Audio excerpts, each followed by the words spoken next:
Beef chilli തയ്യാറാക്കുന്നതിനായിട്ട് ഞാനിവിടെ beef കുക്കറിൽ ഒരു വിസിലടുപ്പിച്ചതിന് ശേഷം ചെറിയ കഷ്ണങ്ങളാക്കി എടുത്തിട്ടുണ്ട്. ഇതിന് വേണ്ട നമുക്ക് അരപ്പൊന്ന് തയ്യാറാക്കുന്നതിനായിട്ട് ഇവിടെ ഇഞ്ചി, വെളുത്തുള്ളിയും പച്ചമുളകും കൂടെ അരച്ചത് എടുത്തിട്ടുണ്ട്.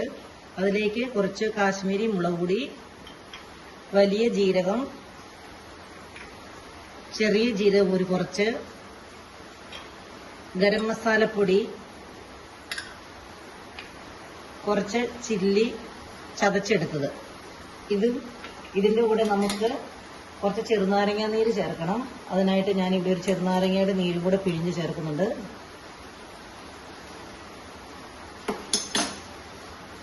കുറച്ച് വെളിച്ചെണ്ണയും കൂടെ ചേർത്ത് നമുക്കിതൊന്ന് നന്നായിട്ട് മിക്സ് ചെയ്യാം.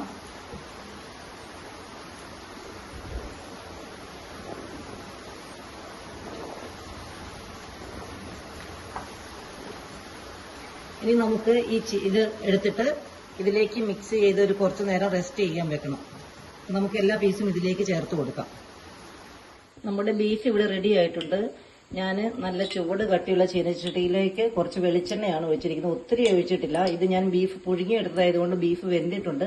അപ്പോൾ നമുക്കിത് ചെറുങ്ങനെ ഒന്ന് ഫ്രൈ ആക്കി എടുത്താൽ മതി. അപ്പോൾ നമുക്ക് എണ്ണയിലേക്ക് ഇത് ഓരോന്നായിട്ട് ഇങ്ങനെ വെച്ച് കൊടുക്കാം.